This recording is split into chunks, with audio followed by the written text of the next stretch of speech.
ఇంట్లో ఉండే పాత క్లాతులతోనే మనం డోర్ మ్యాట్ ఎలా తయారు చేయాలో చూసేద్దాం.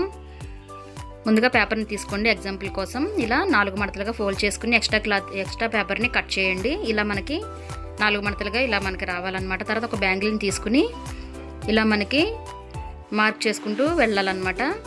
కట్ షేప్ వచ్చేలా మనం ఇలా మార్క్ చేసుకుని ఇలా రౌండ్గా ఇలా కట్ చేసుకుని పెట్టుకోవాలి. ఇదిగోండి మనకి ఈ విధంగా మనకి వస్తుందన్నమాట. సేమ్ యాజ్ ఇట్ ఈస్గా ఇలానే క్లాత్ని తీసుకుని 4 మడతలు వచ్చేలా ఇలా ఫోల్డ్ చేసుకుని సమానంగా తీసుకోండి. నేను ఇటు 12 ఇంచులు అటు 12 ఇంచులు తీసుకున్నాను. ఇలా పై వైపుకి ఇలా ఓపెన్స్ మన వైపు క్లోజ్ ఉండేలా రావాలన్నమాట.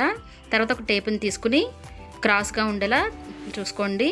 ఒక బ్యాంగిల్ని తీసుకుని ఈ విధంగా మీకు షేప్ రానప్పుడు ఇలా మీరు మార్క్ చేసుకుని అయినా పెట్టుకోవచ్చు. లేదంటే 1 నుంచి 3 ఇంచుల వరకు, 3 నుంచి 6, 6 నుంచి 9 అలాగా కూడా మీరు మార్క్ చేసుకుని ఈ విధంగా మీరు కట్ షేప్ వచ్చేలా కట్ చేసి పెట్టుకోండి. అటువైపు ఇటువైపు చివరన కట్ చేసుకోండి. మనకప్పుడు ఇలా బాగా వస్తుందన్నమాట. సో ఈ విధంగా వస్తుంది. అలాగే ఇలాంటిదే ఇంకొకటిని కూడా మీరు రెడీ చేసుకుని పెట్టుకోండి. తర్వాత మధ్యలో వేయడానికి వేస్ట్ క్లాతుల్ని ఒక 2 తీసుకుని మనం వేయడానికి రెడీగా పెట్టుకోండి. ఇదిగోండి రెండో క్లాత్ కూడా మనకి రెడీ అయిపోయింది. తర్వాత సేమ్ యాజ్ ఇట్ ఈస్గా అదే క్లాత్లను కూడా అదే కొలతతో ఇలా కట్ చేసుకుని పెట్టుకోవాలి.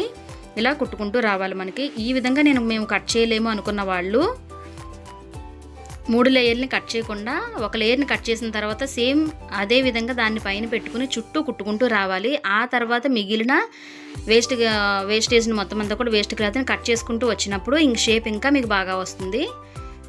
నేనైతే ఇలా కలిపి కుట్టేసుకున్నానండి. ముందుగానే కట్ చేసి పెట్టుకున్నాను. తర్వాత ఇలా టక్స్ పెట్టుకోవాలి. ఎందుకంటే మనం తిరగేసుకోవాలి. తర్వాత ఇది లోపల వైపు కుట్టు వేసుకుని బయటకు తిరిగేసుకుని పైన కూడా కుట్టుకుంటూ రావాలి చుట్టూ. ఇలా చుట్టూ కుట్టుకుంటూ వచ్చినప్పుడు మనకి షేప్ ఇంకా బాగా వస్తుందన్నమాట. తర్వాత తిరిగేసుకున్నప్పుడు మనం ఓపెన్ కోసం ఇలా ఓపెన్ ఉంచుకున్నాం కాబట్టి దాన్ని లోపలికి ఫోల్డ్ చేసుకుని క్లోజ్ చేసుకోవాలన్నమాట లోపలికి.